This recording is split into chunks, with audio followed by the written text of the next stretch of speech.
DeProgram with Ted Rall and John Kiriakou. It's Thursday, December 4th, 2025. Good morning, John. Good morning, Ted. How you doing? I'm doing good. It's going to be cold as hell. Yeah. It's tonight. Yeah, we're expecting snow tomorrow, which is earlier than I thought it was going to happen. It's going to hit it's going to hit 0 Fahrenheit tonight. So that'll be brisk. That's cold, but you're upstate a little bit. Right. Even here in Arlington, I'm only 3 miles from the White House. It's going to be 25. Yeah, that's cold for DC for sure. And with a high of 29 tomorrow. Wow. Yeah. No, that's cold. Yeah. New York City is going to be like a high of 32 or something. So it's going to be cold here in the Northeast. Thanks for joining us. Please like, follow, and share the show. Give you a quick update on Robbie Aid, which is your generous effort to help us keep our producer, Robbie West. We ask every month, at the beginning of the month, to get $1,000 from you guys. John and I each pitch in $250, and then because Robbie lives in cheap Montana. I know he's gritting his teeth right now because it's not so cheap, and also it's cold. Really nice though. He's able to get past his post-doxed job and stay here with us and help us grow the show, which we really, honestly, couldn't do without him, and therefore we couldn't do without you. In all seriousness, Ted meant that quite literally. We could not possibly have gotten to where we are without Robbie, because we don't know what the hell we're doing. It's true. Robbie understands these algorithmic, equations and situations and stuff. And I don't know what the heck he's talking about. I just have trust in him. And sure enough, everything he said has worked. That's true. Yeah. And so we're getting there. We're not there, but we are getting there. And so things are moving in the right direction for sure on a number of levels. And so thank you, Robbie. And thank you guys. So there is a URL I'm going to put up here. It's a GoFundMe to help us get to $1,000.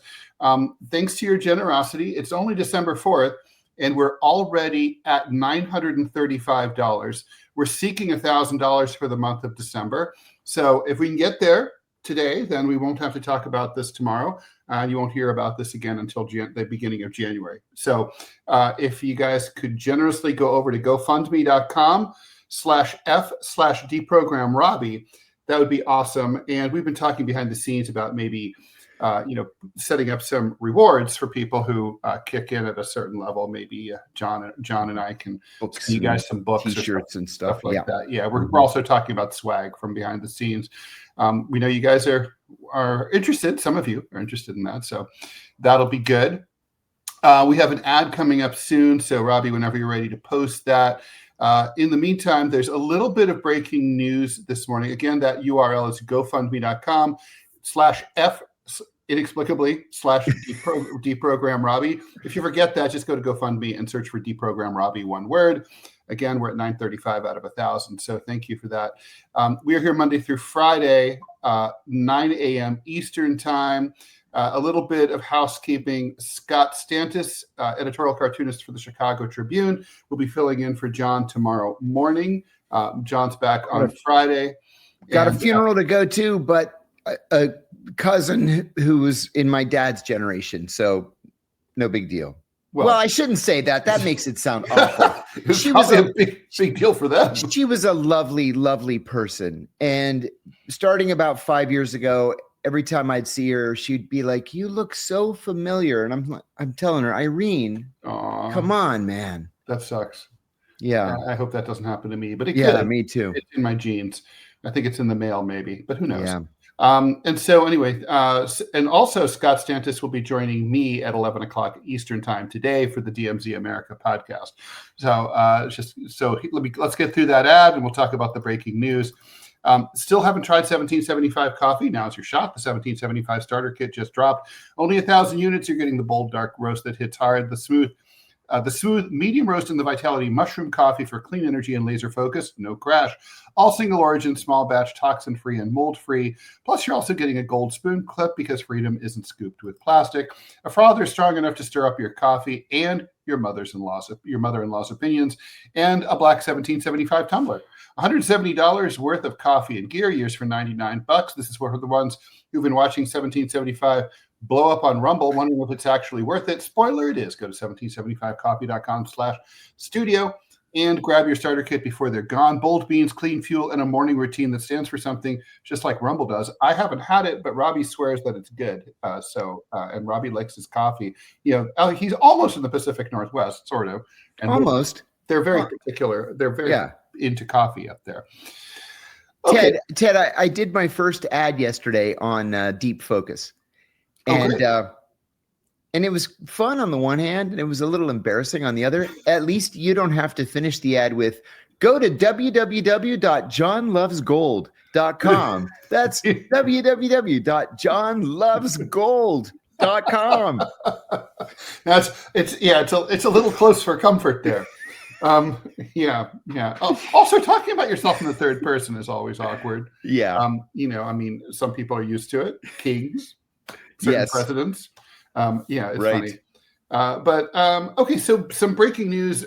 Speaking of the president, there's been an arrest by the FBI related to January 6th about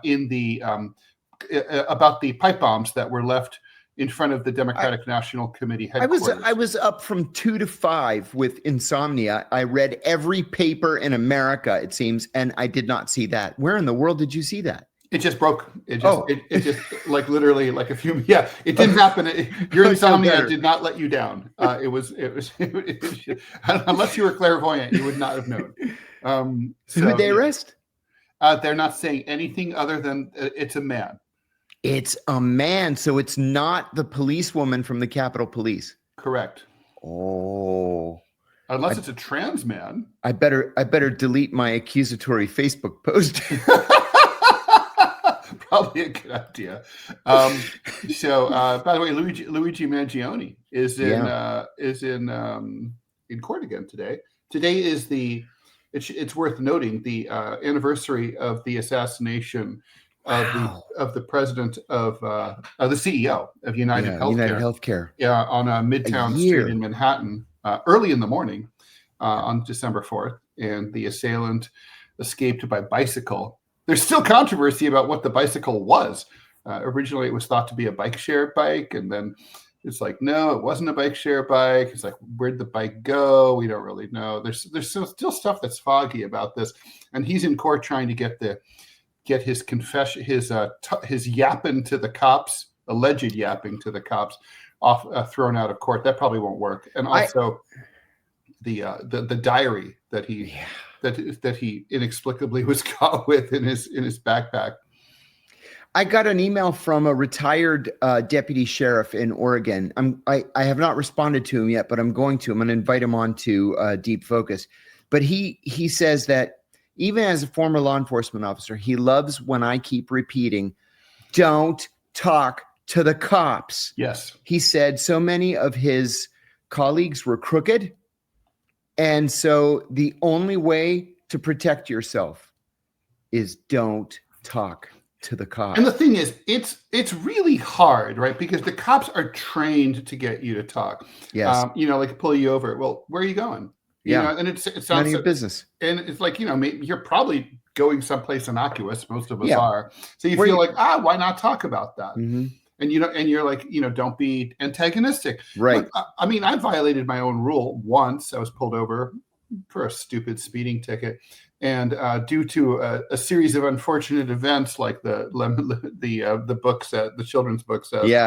I ended up in the clinic for about an hour and a half, and in there they asked me, among all this crap about me, including my religion, and literally and I answered them a few of these questions, and then I was like, after I did, I'm like, why did I talk to the guy? Why? I should have just respectfully declined. None of this is their business. You have the right not to self-incriminate, not to say anything. Right. And I just didn't avail myself. And I was like, if someone who's as political as I am is going to fall for that. It's really easy for anyone. So that's right. John, you can't possibly say it enough. I want to repeat for people who didn't know me from the show that I had on Sputnik with Michelle. Back in 2019, I left my house on my Vespa. I get around mostly by Vespa.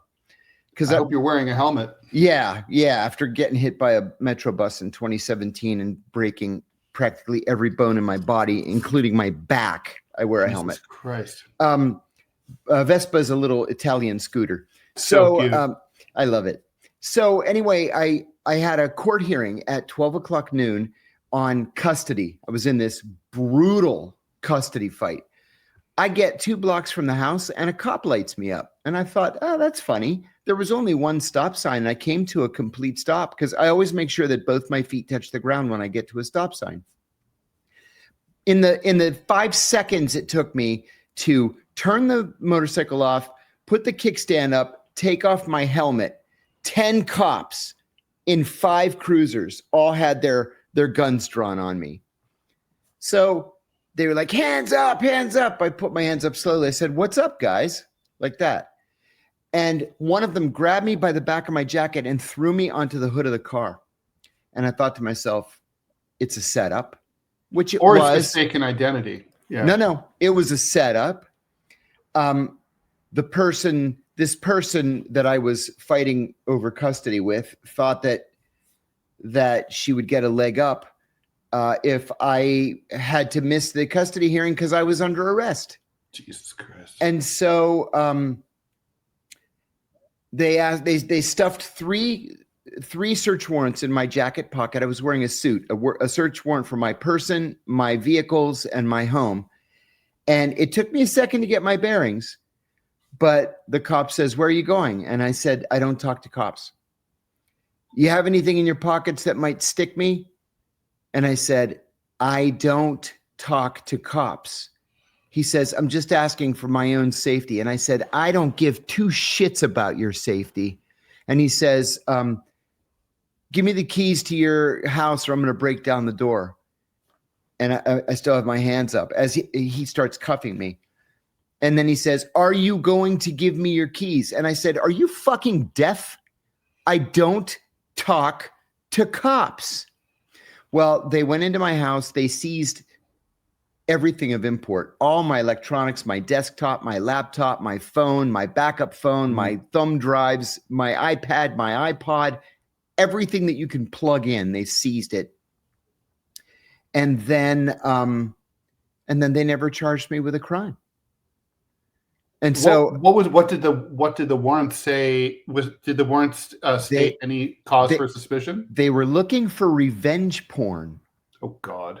Yeah. I said, I don't have anything like that. Well, our information is that you do. Well, your information is fucking incorrect.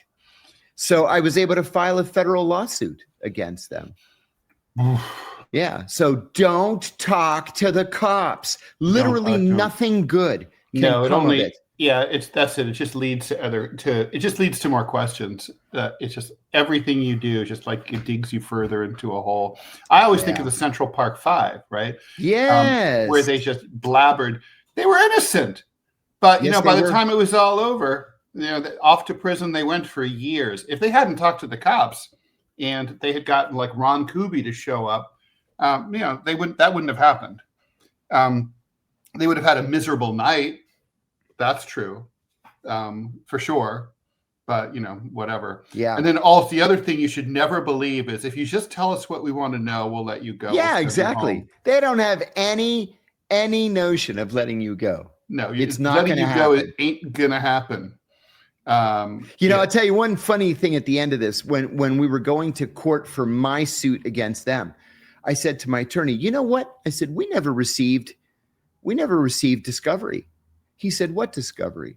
I said, whatever discovery they were collecting, like when they arrested me. And he said, what did you tell the cops when they arrested you? I said, I told them go fuck themselves. And he said, exactly. Thus, there is no discovery. I said, right. That was my point in the beginning. Yes. Yeah, that's the proper response. Okay. John, I've got 3 questions for you, and then we'll Okay. lurch into the news. By the way, the news we're going to talk about, if you haven't read the description, Admiral Mitch Bradley, who looks like the fall man in the double tap killing in the Southern Caribbean, is going to be behind closed door session in Congress today. We'll be talking about, I think Hegseth's in deep shit. I think he might be gone tomorrow night. The Rafah border crossing into Egypt's crossing, is that sinister? Putin is meeting with Modi in India tomorrow to talk about boosting trade. So I think that's interesting, some geopolitical crap. Okay, so John, 3 questions. Has anyone ever assumed you were Japanese based on your last name? You know what? That happens all the time. That happened. The first time that ever happened, I was a senior in college. I was taking a class it was a blow-off class because I had already finished all my core classes. So it was called Chinese Culture Through Films. And it was taught by this professor, Dr. Shi. And she said on the first day that her name, and she was very hard to understand. Her English was terrible. But she said her name is Dr. Shi because that means like whatever, door. It's not Dr. Shi. That means plant. It's not Dr. Shi because that means like, you know, egg or whatever. So every time we had to say her name, we'd say Dr. Shi like that. And everybody would crack up. But anyway, the first day of class, we were going through the roll and she says, Kiriakou. And then she looks at me. I'm sitting in the front row and she says, you are Japanese? And I said, do I look Japanese? It's like, no, I'm not Japanese. But that was the first time anybody had ever asked me that. If you didn't have that O, that would work. It would work. It could be Japanese. But I've gotten it, routinely over the years. Yeah, routinely. Okay, so that's pretty funny. Another one, how do you learn a new country? This question came up a couple of days ago, and I tried to answer it. For example, how would you go about deeply learning South Korea or Vietnam? Yeah, well, there are a couple of different ways, I think. One is if you're going to live there, right?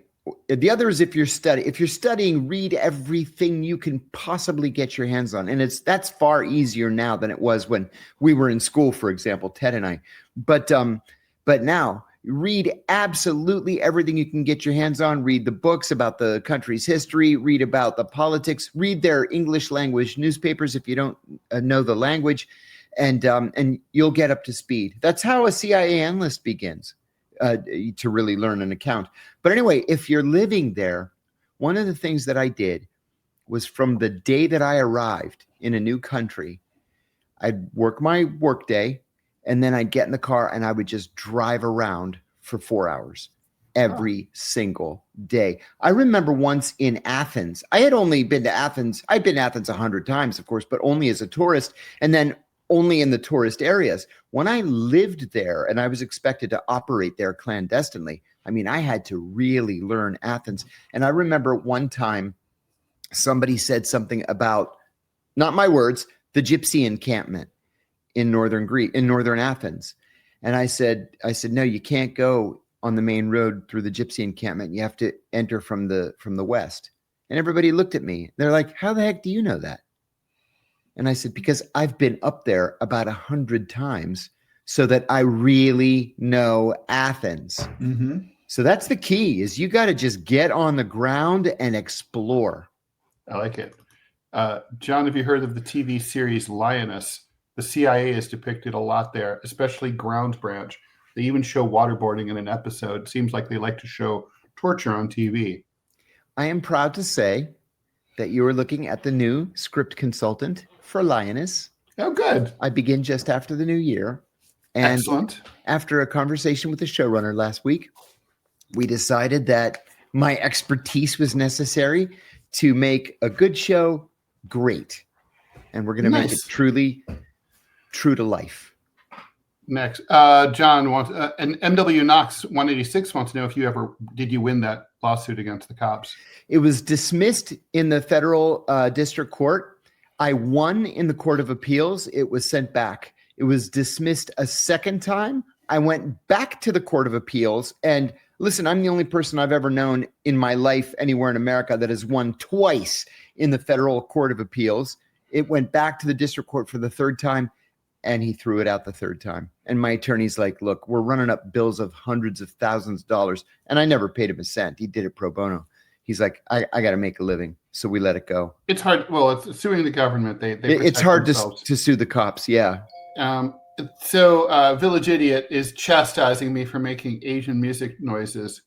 For the record, I was thinking of Turning Japanese by the awesome English band The Vapors from 1980. And by the way, there's that sort of like that fake sort of ching chong. It's NPR had a fascinating deep dive into the origins of it. Apparently, there is no Asian origin to that at all. It goes back to some Tin Pan Alley like play from the 19th century that was meant to evoke not Japanese but Chinese culture. But there's nothing in Chinese opera or anything that alludes to that. And they played it for people on the streets in Beijing and even old guys, and they're like, "Nah, that's nothing. We don't know what that is. You guys made that up." So, that's all from a Bugs Bunny cartoon anyway. Well, the Bugs Bunny thing is from the roots of it go back to that weird Tin Pan Alley thing. So, all right. So should we talk about poor Mitch Bradley or what? Sure. We could talk about Mitch Bradley or Pete Hegseth. Yeah, sure. Yeah. It's all together. It's all together.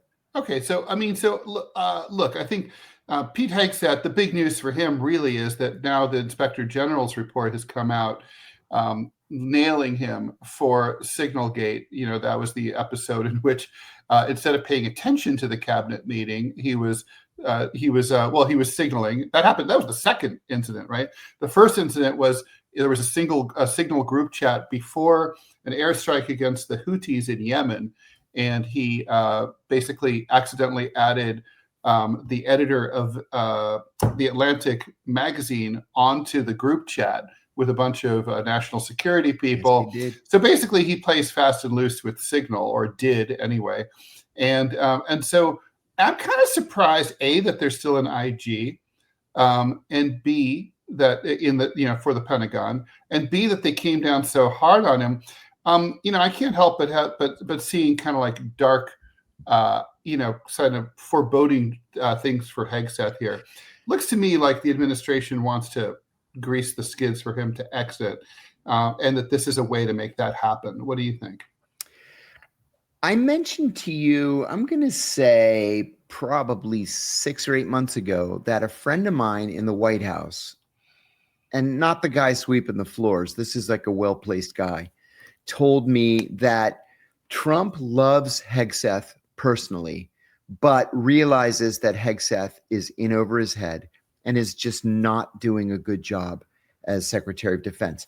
And as we said yesterday, we're talking about the biggest company in the world with 3 million employees and $1 trillion budget. So he's not able to manage this thing. And that they were thinking that Hegseth would be pushed out after a year. Well, we're very quickly coming up on a year. Yep. The inside scoop at the time was that Tulsi Gabbard would be named Secretary of Defense. I think that's changed. Mm-hmm. I think people have turned a little bit maybe on Tulsi, whether that's fair or unfair. But honest to God, Ted, I don't see how Hegseth lasts to the end of this term. He's so reckless. Mm-hmm. I mean, and also, look, the thing is, I wish we had this audio, but this audio of Hegseth talking about the fog of war is priceless. So he says, well, we couldn't see what was going on. We didn't know there were two guys still hanging on to the wreckage in the water when we would hit the second time. It's the fog of war, dude. Okay, well, so the thing is, though, but according to the rules of engagement, if you can't see what's going on and you don't know what's going on, you can't fire. And so, like, you're admitting that you fired without knowing what the fuck was going on. I mean, it's pretty bad. He's just like not the smartest guy. Yeah. So I think look, tomorrow night is the traditional news blackout media dump time. Yes. It starts around 3 p.m. is when these things usually happen, like for any time after 3 p.m. tomorrow. So I'd say if Hegseth survives the weekend, he survives to see another month or 2 or 3 or 4. If he doesn't, I mean, otherwise he's gone, and I don't know who replaces him. What do you think about, I mean, look, you're much more familiar with chain of command stuff and like bosses falling on their swords for their underlings. Is Pete Hegseth expected to take responsibility for what happened here rather than saying, well, dude, I left the room. I wasn't there. I don't know anything about it. It was Admiral Bradley. That's on him. That's a good question. In any other administration, that answer is an easy yes. Absolutely yes. That's just the way it is, right? The buck has to stop somewhere, as Harry Truman said. In this administration, that is far, far less clear.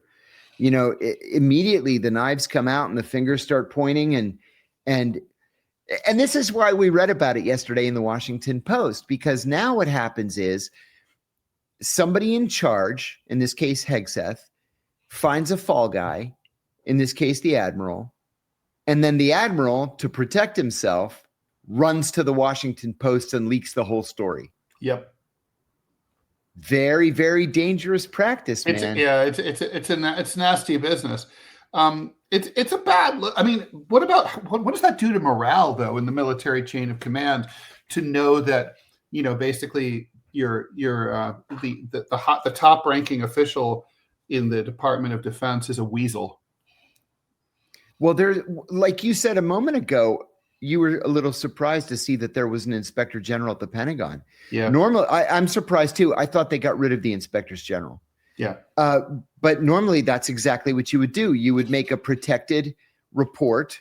And I say protected, meaning you would be exempt from prosecution or blowback if you made a report to the inspector general. And then you let the inspector general do his thing. He'll do an investigation. He'll point the right fingers. Then somebody gets disciplined or fired or prosecuted or whatever. Today, it's impossible to say. Yeah. I'll tell you what I would do. If I were in a position that senior in government, I would make sure that I have an A-list criminal defense attorney a phone call away. Yeah. No. Just in case. Oh, for sure. Okay, some financial stuff to get through. Soden, thanks so much for the $20. Oh, thank you. What do we think about the Pope's statement about Palestine and his recent trip to Turkey and Lebanon? Any word on deprogrammed merch? I asked previously, but I have been having connection issues. Happy holidays. Happy holidays to you too. Merchandise, we literally are scheduled to talk about merchandise this afternoon sometime, John, if you're around. So yeah, I'm around. Okay, so that we are working on. We have someone new helping us out who's on top of that. I don't know if we're free to reveal their name yet, so we'll talk to them about that. The Pope's statement about Palestine, I thought, I don't know that I thought it was that remarkable. This seemed like the kind of thing to me that Pope Francis certainly would have said. Pope Francis was furious. Pope Francis would have whacked him around the face and head. Pope Francis was furious about what the Israelis did to the Christian community in Gaza. Absolutely enraged. And you know, when the Israelis began bombing churches in Gaza, Orthodox churches, and Catholic churches, the Orthodox and Catholic priests from the area all ran to the churches being bombed to remain inside those churches, as if daring the Israelis keep bombing. Like a human shield, like basically as human shields. As human shields, yeah. And these are a lot of these were also not just holy places, right? They're also historic. Yeah, exactly. You know, we're talking about churches, 1,500-year-old churches. Yeah. Thanks for the $2 from Morrow. John saw you on with Dave Smith. Great episode. Oh, thank you. He was fun. I enjoyed that show. I had never done Dave Smith before, but I'll do him again. Toby J, thanks for the $5 Australian. John, have you thought about teaching a course on strategy, which can relate to thinking more strategically, which relates to business? As a matter of fact, because I am forced to be entrepreneurial, I am working with Miami University of Ohio right now to come up with exactly such a course. And we are going to launch it in Athens in August so that I can deduct my vacation. I like it. Okay. Archangel, $1.99. Amazing. Thanks very much. Amazing stream. Thank you for the good work. Soden, thanks for the $4.99. And the retracted message, but feel free to chime in again.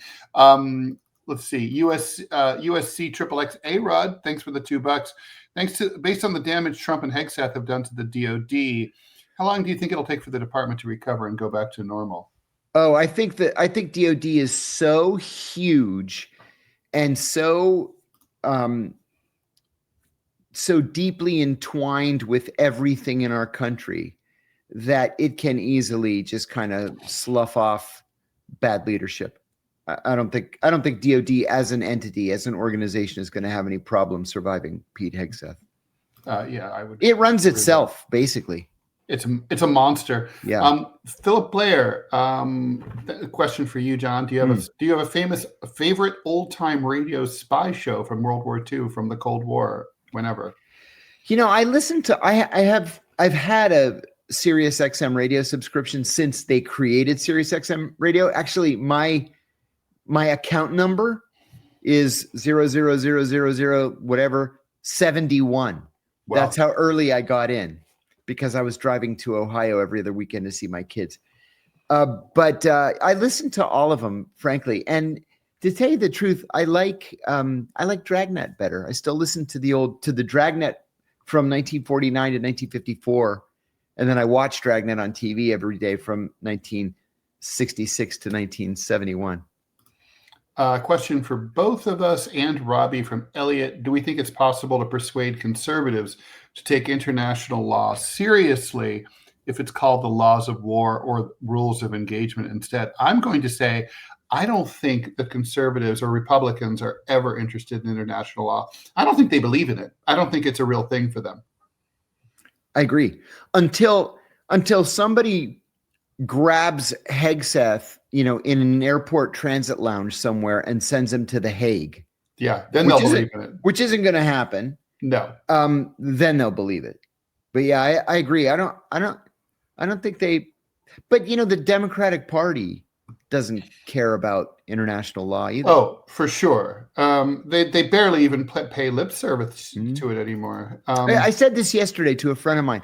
When former presidents and vice presidents not only attend Dick Cheney's funeral, but are the eulogists for Dick Cheney, and talk in Washington's greatest cathedral about what a great American he was, and the party's lost. And where his disgusting right-wing fascist daughter is a lead endorser and co-campaigner with the Democratic presidential nominee, as she was. Yeah, Liz Cheney was a few months ago. That's right. It's disgusting. Well, a year ago. Awful. It's hard to believe it's been absolutely awful. Patrick Crabtree, John, are you prepared to be all over the news when the pardon comes? I got to say, I saw a pardon thing break for someone else yesterday, and I'm like, is it John? And it's like incoming media shitstorm. I think that's why I had so much trouble sleeping last night. Henry Cuellar and his wife were pardoned. And you know what? I got to say, my attorney called me as soon as the news broke, and he said, "Did you see Henry Cuellar was pardoned?" And I said, "Yeah, kind of makes me sick." He said, "That's not the important thing. The important thing is to read Trump's statement." He said, "Trump is far smarter and far more calculating on these pardons than people are giving him credit for being. They look like they're completely random. And for the most part, they're not completely random." Henry Cuellar, that's right. And Henry Cuellar was the only Democrat during the Biden administration to criticize the Biden administration's border policies. And the Democrats were preparing to primary him. Mm-hmm. And then lo and behold, he's all of a sudden accused of corruption, and he and his wife are going on trial thanks to the Biden Justice Department. So, in many of these cases, I think Trump is out there righting some wrongs, and I hope I get included in that. We'll see. more information is starting to get out about, well, the story about the FBI arrest in the J6 case is exploding, but we still don't have a name yet. We'll bring that to you as soon as we get it. Right. Lots of questions for you, John. Okay. Let's see. Are you? Oh yeah. Okay. So that one. Yeah. And the thing is, John, you've been in the middle of a media shitstorm. I think once you've done it, it's not really shocking after that. No. No. The first time it happened, I lost 10 pounds in 2 weeks from stress. I couldn't sleep. I couldn't eat. You're paralyzed. It was rough. I mean, and it was rough. Yeah, it was rough. I mean, like, I remember the first time it really happened to me. And like, the crazy thing is, it's in days of voicemail, and somehow people had my number, and I'm getting calls from all these media outlets. And literally, it's like, you have 92 messages. So then you're like listening, and you're like, delete, listening and deleting. And then it's like, while you're there, it's like literally like, you have 72 new messages, and you're like, I can just keep doing this all day long. Absolutely. They're just adding awful. up. And it's like, and it's terrifying, actually. Yeah, but it's awful. I got the best advice, though, from the late Steve Benson, editorial cartoonist for the Arizona Republic, when that was all going on. He was like, never talk to local news, ever. He's like, make sure you get anything that comes in from the AP. You tell them, send me your questions in writing. And then you reply in writing, and you write every sentence so that if that one sentence appeared by itself, it does not make you look bad. And you Great advice, because the AP goes everywhere. It goes to hundreds of media outlets, right? Yes. He's like, if you do nothing else, do that AP thing. Don't. And so he had just all sorts of stuff like that. And he was like, don't do any Daniel in the Lion's Den stuff. Like, if you're a liberal, don't go on Fox. If you're conservative, don't go on MSNBC. Like, basically, he was just like, he had the whole thing down because he had gone through so many media clusterfucks. Okay, wow. So, John, have you seen the recent video of the New Republican movement, 3 armed men in front of the Irish flag? Do you think that the troubles will kick off again? Ireland is a powder keg currently. Why is Ireland a powder keg currently? I don't know. And I was just in Ireland, and things seem to be okay. You know what? I can't intelligently answer that question. I don't know. I don't know. Yeah, no, I don't. I mean, yeah. I mean, I never understood why the IRA and Sinn Féin ever stood down in the first place. They didn't get anything.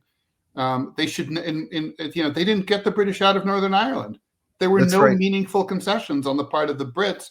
No, I felt like that. The only thing they did is they evacuated one British little garrison that they had there in Northern Ireland. That was it. Yeah, and I think they got some seats in the UK Parliament. Yeah, right? They did. Big whoop. They sold out. Mm-hmm. So Israel is opening the southern border of Gaza. It's called the Rafah crossing to Egypt. John, you and I have been talking about this since day one, back in our old shows and stuff. That's right. So the Egyptians have long anticipated the possibility that the Israelis would throw open that gate. I predicted this in writing years ago, that they would do this, and basically say, fly free, little Gazan birds, into the safe arms of your co-religionists in Egypt. The Egyptians, anticipating this and not wanting this to happen, and not wanting to aid and abet ethnic cleansing, not to mention not being able to deal with the influx, probably politically and financially, have built this berm in the middle of the sort of like a safety, like a mile and a half away from the main border. The Egyptians say they don't know anything about this. There's tens of thousands of wounded Gazans waiting to leave and get medical care. I would imagine the Egyptians will let them go. But, is this a sinister plan on the part of Bibi Netanyahu? Absolutely, yes. Yeah. Yeah, there's no other answer. Yes, this is a continuation of Israel's plan, program, policy to ethnically cleanse Gaza. The Egyptians have been adamant that they will not open Rafah. They will not open it because they know there's going to be a stream of Palestinians out of Gaza to save themselves and to feed their families. Yeah. But they will never be allowed back in. And in fact, when the Israelis announced the crossing opening last night, they said it is to leave only, not to enter. No one right will of be allowed. return. Exactly. So no, we know how the Israelis are with their no right of return thing. Yeah, they're serious about it, man. That goes back to 1949. Wow. Okay, so let's see another question here. This is more of a comment. Patrick Crabtree, being of the left, I just pray there's not a bunch of Democrats talking shit about John when the pardon comes just because it's coming from Trump.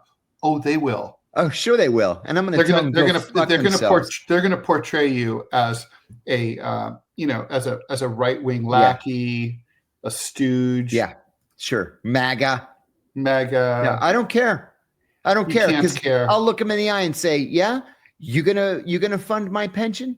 You gonna put my kids through college?" Yeah, I didn't think so. Well, so I mean, I'm not apologizing to anybody if it happens. Hey, if Donald Trump decided to launch an investigation into Austin Butner and what happened at the LA Times, something that, by the way, former Governor Jerry Brown had said at the time that he was interested in doing, and the IG of California was interested in doing, I would take it. Absolutely. I would absolutely take it. Absolutely. And, I mean, just so the right thing gets done. I don't care how it gets done. And like I say all the time too. What do I care about Democrats and the Democratic Party? It's the Democrats who did this to me. Right. So why in the world would I want to express support for them? You could have died. They would have not cared. That's exactly right. They didn't care if your family starved to death. That's didn't care. That's John, it. Fluidic Poly. John, why is Russia more involved in geopolitical fights against the U.S. compared to China, which does nothing, basically? Oh, I love this question. I want to answer it too, but go ahead. Yeah, my own view is for a couple of reasons. First of all, the Russians are easier to pick on than the Chinese are.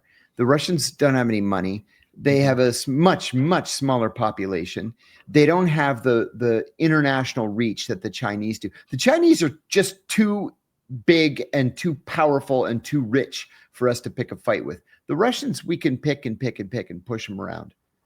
That's what I believe. I think there's also, a historical legacy, like in the same way that we can pick on Iran because of the hostage crisis and all that, and we keep going on that. Americans remember the Cold War. I mean, my cartoonist colleagues still draw the Russian government as like the Soviet bear. They draw hammers and sickles as if Russia was still a communist country. Oh my God! I think they're coasting a lot on the historical legacy. Yes. And also, I want to just sort of address, Fluidic's point here, or the assumption, China does nothing, basically. Russia does. The implication is that Russia does do something, basically. Russia doesn't do anything to the U.S. It doesn't look for any fights with the U.S. I mean, Vladimir Putin was mayor of St. Petersburg. He loved the U.S. He changed all the signs in St. Petersburg to be English and Russian because he was trying to encourage Americans to come and visit.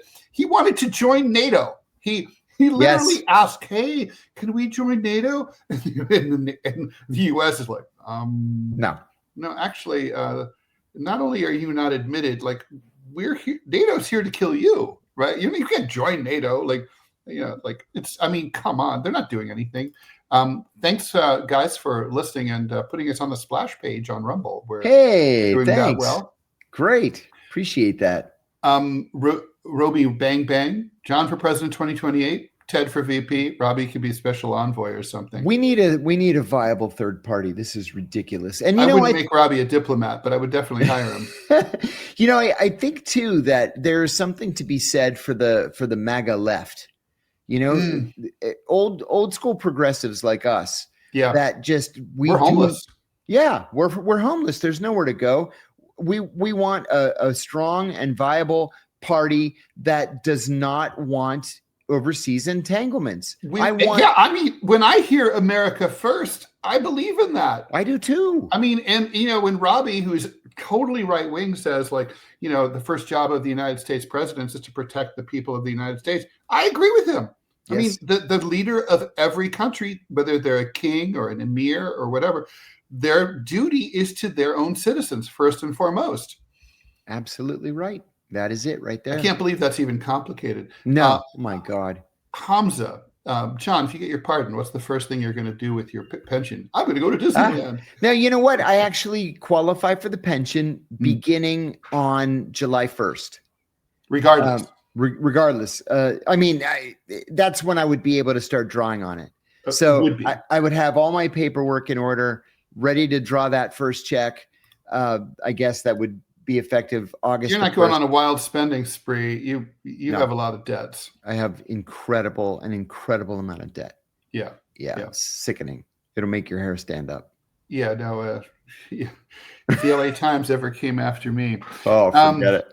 Nothing. But if they did, I would love that because I live in New York. So my lawyers are really interested. They would love that because I live in New York now, and that would mean the case could be reopened in New York without the influence of the LAPD or the LA Times. It would be an entirely different matter. Hey, Ted, Johnny Jackson, can I buy you guys a pitcher of beer and some tacos and we go shoot billiards somewhere near Tampa? Absolutely, yes. Sure. But we're not near Tampa, unfortunately. We're not near Tampa. I'm in Virginia and Ted's in You got to get us invited down to speak in Tampa. Then we'll come. That's what it is. Guys, I mean, seriously, we will come. Either or both of us will come. We need an honorarium. We need a flight. We need a hotel. I will add that I have been very, very fortunate in that a German billionaire who has seen my videos and read my books and followed the case has invested in a speaking tour for me. So we're going to get that started in late January or early February. It's going to be nationwide. We were going to start on the West Coast. We decided instead to start in Texas. And I'm going to be going all across America, an evening with John Kiriakou, that kind of thing. So we'll be able to meet everybody in person for a while. I think that'd be fun. And then I won't be in debt anymore. Longtime listener says we should interview Haz al-Din about MAGA communism. Robbie, that would be cool. You hear the man? Let's go find him. Okay, cool. Let's talk. Okay, we have a 13 minutes left. Just a reminder, TMI show coming up at the top of the hour. DMZ America with Scott Stantis, who's co-hosting tomorrow here, coming up at 11 a.m. Eastern. Okay, so Putin's going to India. He's hanging out with Prime Minister Modi. They're basically, I think it's pretty obvious what this is about. This is about tightening talks. John, geopolitically, what strikes me is that India used to be like sort of a Southern Asian polarity. And now it seems like geopolitically, it feels more like almost a state that's like sort of like Belgium or South Korea that's between spheres of influence. It's no longer really a sphere of influence itself. It's sort of like a lot of countries that are sort of like Afghanistan, not that I'm comparing India to Afghanistan, but Afghanistan traditionally has always, we want to get along with the Iranians. We want to get along with the Russians. We want to get along with the Brits. We play them off against each other because we're in between all these guys. India was never in between anyone, and now it feels like it's in between. I agree with that, and Joe Biden did that. Bill Clinton devoted an incredible amount of time and energy improving relations with India, which were always on the poor side. The U.S. threw its lot in with Pakistan in the early 1980s because of the Afghanistan situation, and we just told the Indians, look, you're on your own. We're with the Pakistanis. Mm-hmm. And then Bill Clinton said, that was a mistake. We need to start improving relations with India, and he did. He invited the Prime Minister of India to come to the United States. It was this big triumphant visit.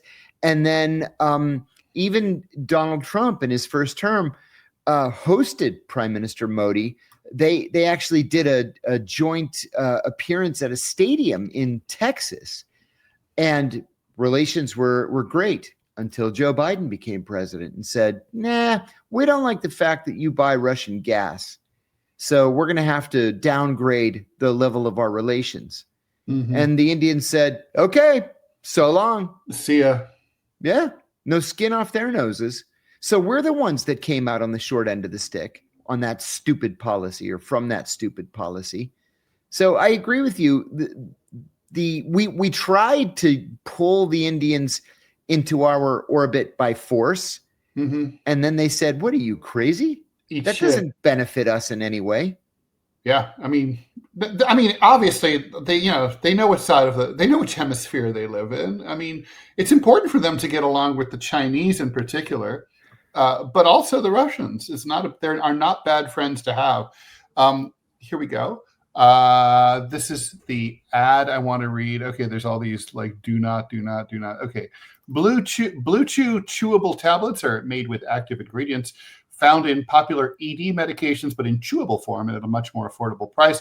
No waiting rooms, no pharmacy lines, just a quick online visit. And once approved by a licensed medical provider, Blue Chew sends the chews straight to your door. Look, guys, Blue Chew is the upgrade button for your sex life. Level up and get your first month free at BlueChew.com. And we've got a special deal for our Rumble listeners. Try your first month of Blue Chew free when you use the promo code Rumble. Just pay $5 shipping. That's promo code Rumble. All plans include an online health assessment, prescription medication if appropriate, monthly refills, and ongoing medical support. A licensed medical provider, Blue Chew sends the chews straight to your door. I think I already said that. Okay, here we go. A prescription will only be written if deemed medically appropriate after an online health assessment with a licensed provider. Visit BlueChew.com for more details and important safety information. Okay. Thank you for that, Robbie.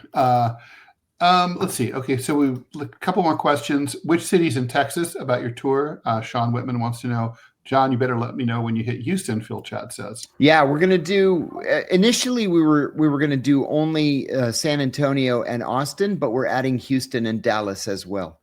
We're also going to go to Branson, Missouri, Charleston, South Carolina, and Santa Fe, New Mexico in the first. We're going to try to do 6 or 7 events at a time, then take a break for a couple of weeks, and then do another 6 or 7 events. So, yeah, those are going to be the first. We'll start in Santa Fe, then do San Antonio, Austin, Houston, Dallas, then Branson, then Charleston, South Carolina. Okay. And so anyway, so Modi. Yeah. Yeah. So getting back to that, is there any way that the U.S. can fix this relationship? You know, I think that there is, but it's not going to be in a way that the United States is willing to do, thanks to the Biden policy that has, bled into the Trump administration. And that is to just continue to squeeze the Russians. And you squeeze the Russians by pressuring countries like India to cut off trade relations. The Indians can't cut off trade relations, nor would they want to, because those trade relations with Russia are beneficial to India.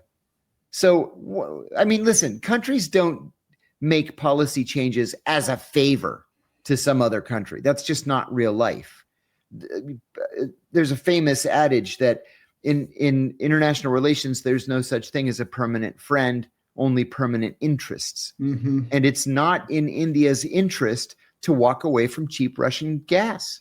It also strikes me that, like, India, is obviously at the absolute center of the AI explosion with tech, and they need, an AI be gobbling up those, BTUs, and they need as much energy as they can get, as much cheap energy as they can get. I don't think they can say no here, right? Unless the U.S. could provide. The other thing is, the U.S. just doesn't seem reliable to me. I mean, if you're an international partner, that we're, from party to party, president to president, even within the course of a single administration, our policies are fickle. Yes. And people don't know if they can count on us. And they can change every 4 years, which has to be immensely frustrating overseas. When I was serving in Saudi Arabia, one of the Saudi foreign ministry guys that I used to deal with said that that's always the biggest fear of the Saudi government, is that every time a new president comes in, policies are going to change. For the most part, the U.S. policy towards Saudi Arabia didn't change, but there's always the risk that it will. And other countries are genuinely fearful of that. Well, and they should be. I mean, Yeah. it's like, it's sort of like in business, the thing you always want is predictability. You want to know what interest rates are likely to be. You want to know where the Dow Jones is likely to be. And when you don't know those things, those make you nervous. It makes you not want to invest. And similar, it's highly analogous. Yes. A comment, and thanks you for the 5 British pounds from you. Alexander. John, I'm eternally grateful for what you've done, bringing attention to the deep state from within it. Please do a tour in the UK sometime. I did in the beginning of the year. I did. Well, I started off in Belfast. I went to Cork and Dublin, but then I went to Manchester, Glasgow, Edinburgh, Nottingham, Newcastle, Sheffield, and I'm forgetting one. I forget. But doggone it. I'm going to try to come back. I promise. I really will. And Village Idiot wants to know what's the correlation between interest in politics and erectile dysfunction. I'll tell you what. There was a. I know the connection, but there was a political figure with whom I worked again in Saudi Arabia when these blue pills first came out, and his son. I was friendlier with his son than I was with him, but the son told me, when these blue pills were invented, his dad was like, "Oh my God, he had 4 wives." He took a pill, he could go all night. So he decided to take like 10 pills. Oh no. And he had a stroke and he died. Oh fuck. So yeah, I thought it was that thing like the Preopsis ad, warning, like if you have an erection lasting more than 4 hours, call your girlfriend. Yeah, seriously, because otherwise at the emergency room, they're going to lance it and they're going to drain the blood. That's what they do. What? Mm-hmm. I worked for a guy, station chief, who told me that when they first came out, he took one and he said it just went straight like that. And like 12 hours later, he's like 12 hours later, it's painful. And he's like, oh my God, what am I going to do? And he called the doctor and the doctor said, go to the emergency room. He goes to the emergency room. Holy shit. He said he's in so much pain. It's throbbing. They took out this big needle and he goes, it just goes like this. It goes, just by seeing the needle? Mm-hmm. They should have just shown him a picture of Janet Reno. I know, right? So just from the fear. He said, just looking at that giant needle, it did it. And he said he'll never take one again. Never again. Oh, I don't blame him. I know too many people that just were like, oh, this was a big mistake that I don't have any interest. I don't have any. But that connection is obviously the audience for political talk tends to be older and male. That's the connection, right? I mean. Oh, yeah. Hey, longtime listener, didn't Henry Kissinger say that power is the ultimate libido? That is why there are so many beautiful women in Washington on the arms of so many gargoyles, because they are committee chairman on Capitol Hill or, undersecretaries of some stupid department. Yes. Power is the greatest aphrodisiac. How Kissinger famously gave a press conference during which he admitted that he was a swinger and he had been to the grotto at the Playboy Mansion. I do remember that. And he's like, yes. And he was like, that's right. I'm a secret swinger, baby. That's literally what he said. He's the Secretary of State. Yeah, what? Can you imagine? That's unbelievable. It is hilarious. The 70s were an amazing time. Craziness. Thomas, we're on the way out here.